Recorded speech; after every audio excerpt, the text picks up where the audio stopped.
Test 1. This is the IELTS listening test. You will hear a number of different recordings, and you will have to answer questions on what you hear. There will be time for you to read the instructions and questions, and you will have a chance to check your work. All the recordings will be played once only. The test is in 4 parts. At the end of the test, you will be given 10 minutes to transfer your answers to the answer sheet. Now turn to part 1.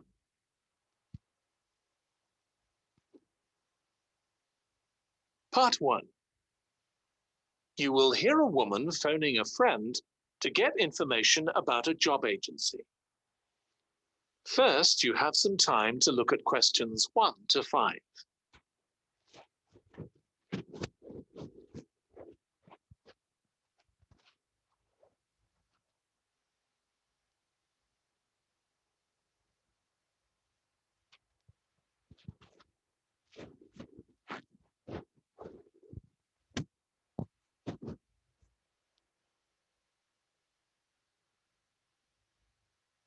Now listen carefully and answer questions 1 to 5. Hello, William. This is Amber. You said to phone if I wanted to get more information about the job agency you mentioned. Is now a good time? Hi, Amber. Yes, fine. So the agency I was talking about is called Bankside. They're based in Docklands. I can tell you the address now. 497 East Side. Okay, thanks. So is there anyone in particular I should speak to there? The agent I always deal with is called Becky Jameson. Let me write that down. Becky Jameson. Jameson.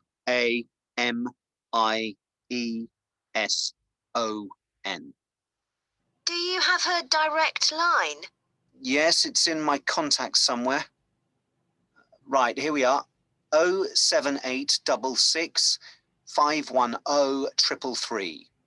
I wouldn't call her until the afternoon if I were you. She's always really busy in the morning trying to fill last-minute vacancies. She's really helpful and friendly, so I'm sure it would be worth getting in touch with her for an informal chat. It's mainly clerical and admin jobs they deal with, isn't it? That's right. I know you're hoping to find a full-time job in the media eventually, but Becky mostly recruits temporary staff for the finance sector, which will look good on your CV and generally pays better too. Yeah, I'm just a bit worried because I don't have much office experience. I wouldn't worry. They'll probably start you as a receptionist or something like that. So what's important for that kind of job isn't so much having business skills or knowing lots of different computer systems. It's communication that really matters, so you'd be fine there. And you'll pick up office skills really quickly on the job. It's not that complicated. Okay, good. So how long do people generally need temporary staff for? It would be great if I could get something lasting at least a month. That shouldn't be too difficult. But you're more likely to be offered something for a week at first, which might get extended. It's unusual to be sent somewhere for just a day or 2. Right. I've heard the pay isn't too bad. Better than working in a shop or a restaurant. Oh, yes, definitely. The hourly rate is about £10, 11 if you're lucky. That's pretty good. I was only expecting to get £8 or £9 an hour. Before you hear the rest of the conversation, you have some time to look at questions 6 to 10.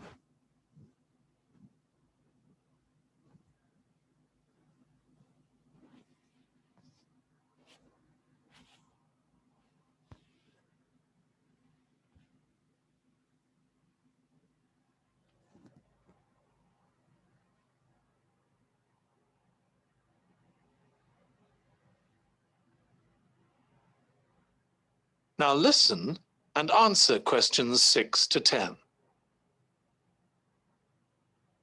Do you want me to tell you anything about the registration process? Yes, please. I know you have to have an interview. The interview usually takes about an hour, and you should arrange that about a week in advance. I I suppose I should dress smartly if it's for office work. I can probably borrow a suit from Mum. Good idea. It's better to look too smart than too casual.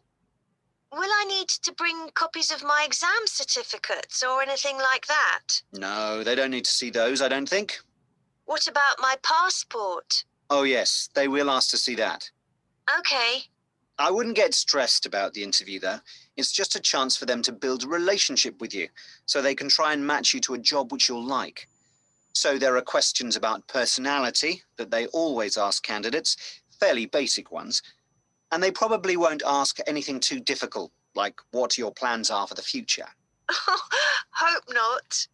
Anyway, there are lots of benefits to using an agency. For example, the interview will be useful because they'll give you feedback on your performance so you can improve next time. And they'll have access to jobs which aren't advertised. Exactly. Most temporary jobs aren't advertised. And I expect finding a temporary job this way takes a lot less time. It's much easier than ringing up individual companies. Yes, indeed. Well, I think I've covered it. That is the end of part 1. You now have 1 minute to check your answers to part 1.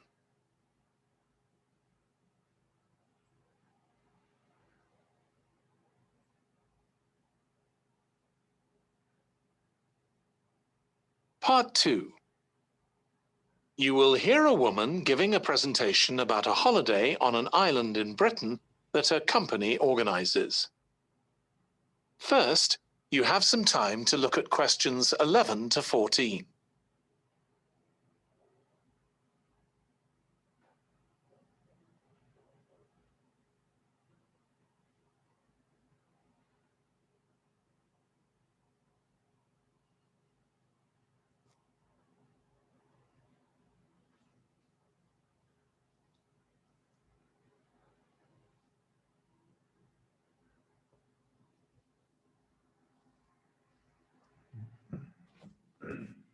Now listen carefully and answer questions 11 to 14.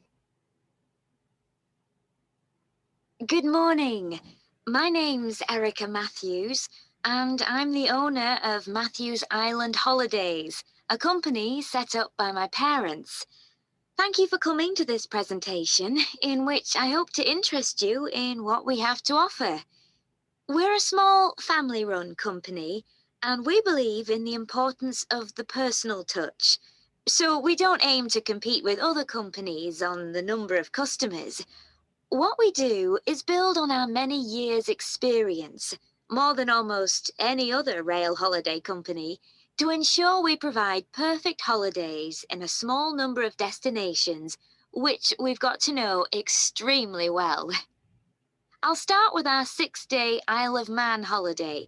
This is a fascinating island in the Irish Sea, with Wales to the south, England to the east, Scotland to the north, and Northern Ireland to the west.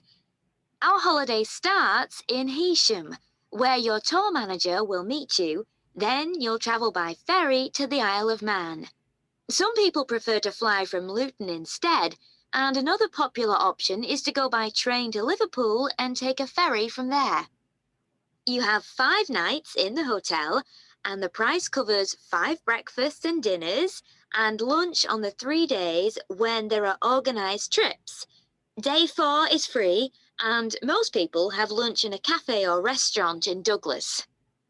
The price of the holiday includes the ferry to the Isle of Man, all travel on the island, the hotel, and the meals I've mentioned.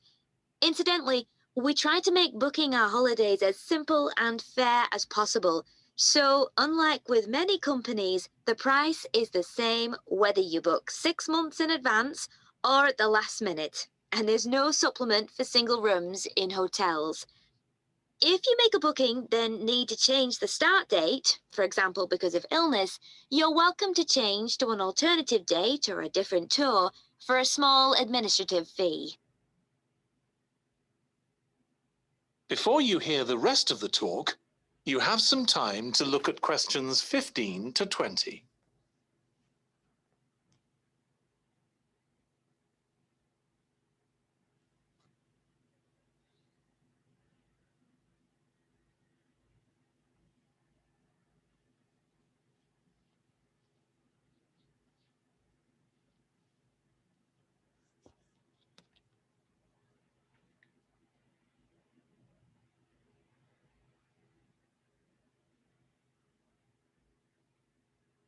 Now listen and answer questions 15 to 20.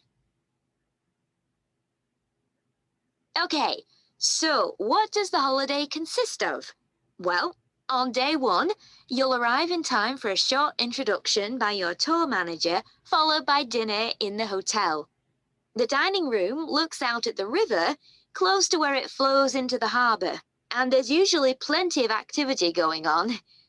On day 2, you'll take the coach to the small town of Peel, on the way calling in at the Tynwald exhibition. The Isle of Man isn't part of the United Kingdom, and it has its own parliament called Tynwald. It's claimed that this is the world's oldest parliament that's still functioning, and that it dates back to 979. However, the earliest surviving reference to it is from 1422, so perhaps it isn't quite as old as it claims. Day 3, we have a trip to the mountain Snaefell. This begins with a leisurely ride along the promenade in Douglas in a horse-drawn tram. Then you board an electric train which takes you to the fishing village of Laxey. From there, it's an 8-kilometre ride in the Snaefell Mountain Railway to the top. Lunch will be in the cafe, giving you spectacular views of the island. Day 4 is free for you to explore, using the pass which we'll give you. So you won't have to pay for travel on local transport or for entrance to the island's heritage sites. Or you might just want to take it easy in Douglas and perhaps do a little light shopping. The last full day, day 5, is for some people the highlight of the holiday, with a ride on the steam railway from Douglas to Port Erin. After some time to explore, a coach will take you to the headland that overlooks the Calf of Man, a small island just off the coast. From there, you continue to Castletown, which used to be the capital of the Isle of Man and its medieval castle. And on day 6, it's back to the ferry, or the airport if you flew to the island, and time to go home. Now, I'd like to tell you a bit more. That is the end of part 2. You now have 30 seconds to check your answers to part 2.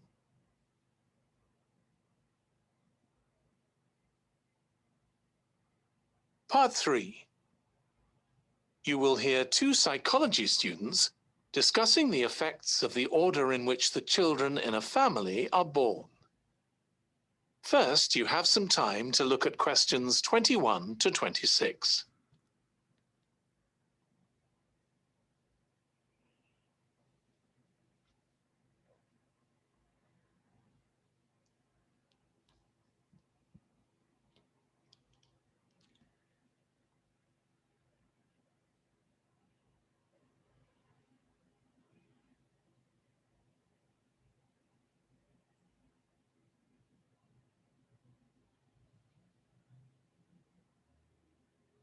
Now listen carefully and answer questions 21 to 26. Ed, how are you getting on with the reading for our presentation next week? Well, okay, Ruth, but there's so much of it. I know. I hadn't realised birth order was such a popular area of research. But the stuff on birth order and personality is mostly unreliable. From what I've been reading, a lot of the claims about how your position in the family determines certain personality traits are just stereotypes, with no robust evidence to support them. Okay, but that's an interesting point. We could start by outlining what previous research has shown. There are studies going back over 100 years. Yeah, so we could just run through some of the typical traits. Like the consensus seems to be that oldest children are generally less well-adjusted because they never get over the arrival of a younger sibling. Right, but on a positive note, some studies claim that they were thought to be good at nurturing. Certainly in the past, when people had large families, they would have been expected to look after the younger ones. There isn't such a clear picture for middle children. But one trait that a lot of the studies mention is that they are easier to get on with than older or younger siblings. generally eager to please and helpful, although that's certainly not accurate as far as my family goes. My middle brother was a nightmare, always causing fights and envious of whatever I had. As I said, none of this seems to relate to my own experience. I'm the youngest in my family, and I don't recognize myself in any of the studies I've read about. I'm supposed to have been a sociable and confident child who made friends easily, but I was actually terribly shy. Really? That's funny. There have been hundreds of studies on twins, but mostly about nurture versus nature. There was one on personality which said that a twin is likely to be quite shy in social situations because they always have their twin around to depend on for support. My cousins were like that when they were small. They were only interested in each other and found it hard to engage with other kids. They're fine now, though. Only children have had a really bad press. A lot of studies have branded them as loners who think the world revolves around them because they've never had to fight for their parents' attention. That does seem a bit harsh. One category I hadn't considered before was children with much older siblings.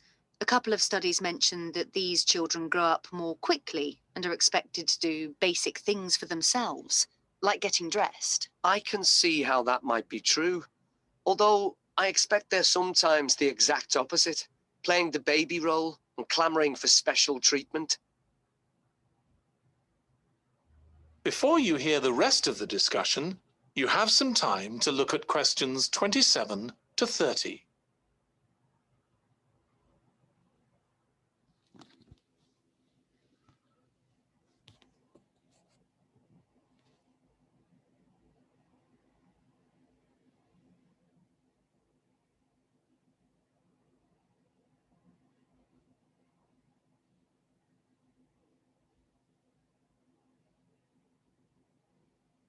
Now listen and answer questions 27 to 30. What was the problem with most of these studies, do you think? I think it was because, in a lot of cases, data was collected from only one sibling per family, who rated him or herself and his or her siblings at the same time. Some of the old research into the relationship between birth order and academic achievement has been proved to be accurate, though. Performances in intelligence tests declined slightly from the eldest child to his or her younger siblings. This has been proved in lots of recent studies. Yes, although what many of them didn't take into consideration was family size. The more siblings there are, the likelier the family is to have a low socio-economic status, which can also account for differences between siblings in academic performance. The oldest boy might be given more opportunities than his younger sisters, for example. Exactly. But the main reason for the marginally higher academic performance of oldest children is quite surprising, I think. It's not only that they benefit intellectually from extra attention at a young age, which is what I would have expected. It's that they benefit from being teachers for their younger siblings by verbalizing processes. Right. And this gives them status and confidence, which again contributes in a small way to better performance. So, would you say sibling rivalry has been a useful thing for you? I think so. My younger brother was incredibly annoying, and we fought a lot. But I think this has made me a stronger person. I know how to defend myself. We had some terrible arguments, and I would have died rather than apologize to him. But we had to put up with each other, and most of the time we coexisted amicably enough. Yes, my situation was pretty similar. But I don't think having two older brothers made me any less selfish. I was never prepared to let my brothers use any of my stuff. That's perfectly normal. Whereas some... That is the end of part 3.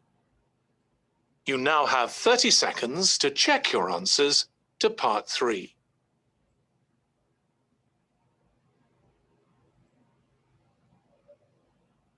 Part 4.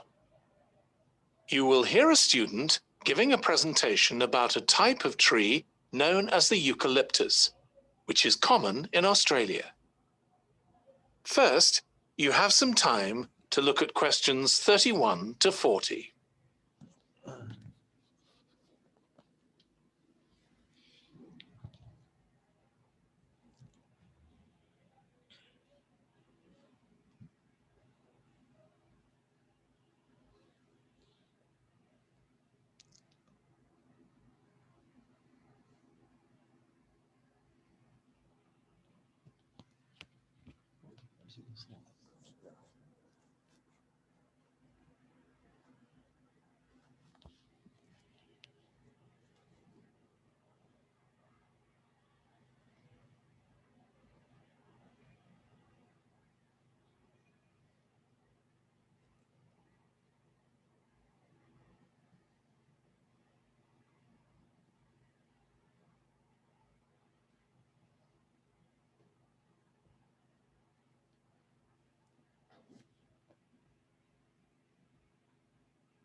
Now listen carefully and answer questions 31 to 40.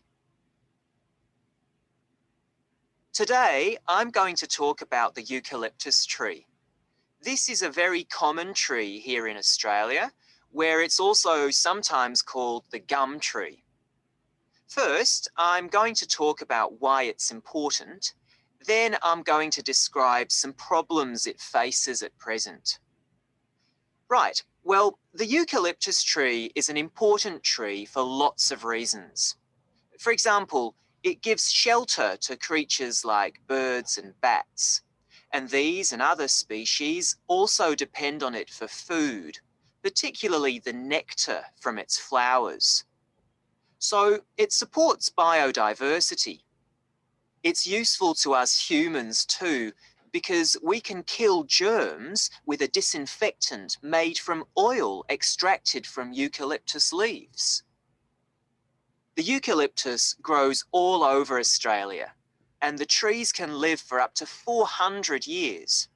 So it's alarming that all across the country, numbers of eucalyptus are falling because the trees are dying off prematurely. So what are the reasons for this? One possible reason is disease. As far back as the 1970s, the trees started getting a disease called Mundula yellows. The tree's leaves would gradually turn yellow, then the tree would die. It wasn't until 2004 that they found the cause of the problem was lime, or calcium hydroxide, to give it its proper chemical name, which was being used in the construction of roads.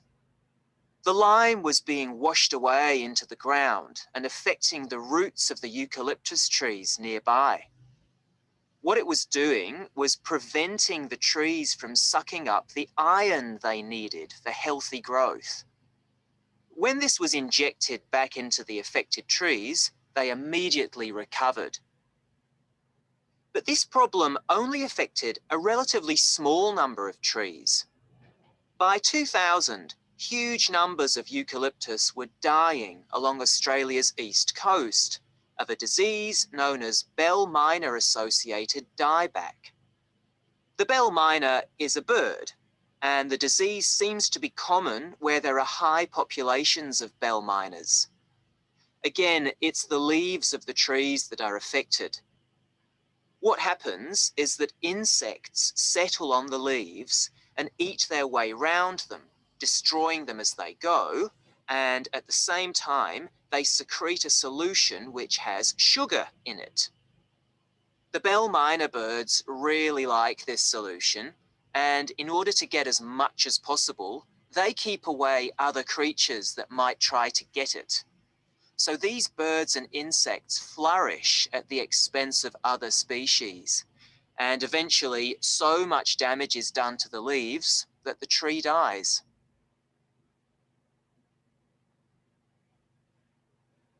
But experts say that trees can start looking sick before any sign of bell miner-associated dieback. So it looks as if the problem might have another explanation. One possibility is that it's to do with the huge bushfires that we have in Australia. A theory proposed over 40 years ago by ecologist William Jackson is that the frequency of bushfires in a particular region affects the type of vegetation that grows there. If there are very frequent bushfires in a region, this encourages grass to grow afterwards, while if the bushfires are rather less frequent, this results in the growth of eucalyptus forests. So why is this? Why do fairly frequent bushfires actually support the growth of eucalyptus? Well, one reason is that the fire stops the growth of other species which would consume water needed by eucalyptus trees. And there's another reason. If these other quick-growing species of bushes and plants are allowed to proliferate, they harm the eucalyptus in another way by affecting the composition of the soil and removing nutrients from it. So some bushfires are actually essential for the eucalyptus to survive as long as they are not too frequent. In fact, there's evidence that Australia's Indigenous people practiced regular burning of bushland for thousands of years before the arrival of the Europeans. But since Europeans arrived on the continent, the number of bushfires has been strictly controlled. Now, scientists believe that this reduced frequency of bushfires to low levels has led to what's known as dry rainforest, which seems an odd name as usually we associate tropical rainforest with wet conditions. And what's special about this type of rainforest? Well, unlike tropical rainforest, which is a rich ecosystem, this type of ecosystem is usually a simple one. It has very thick, dense vegetation, but not much variety of species. The vegetation provides lots of shade, so one species that does find it ideal is the bell miner bird, which builds its nests in the undergrowth there. But again, that's not helpful for the eucalyptus tree. That is the end of part 4. You now have 1 minute to check your answers to part 4. To the answer sheet.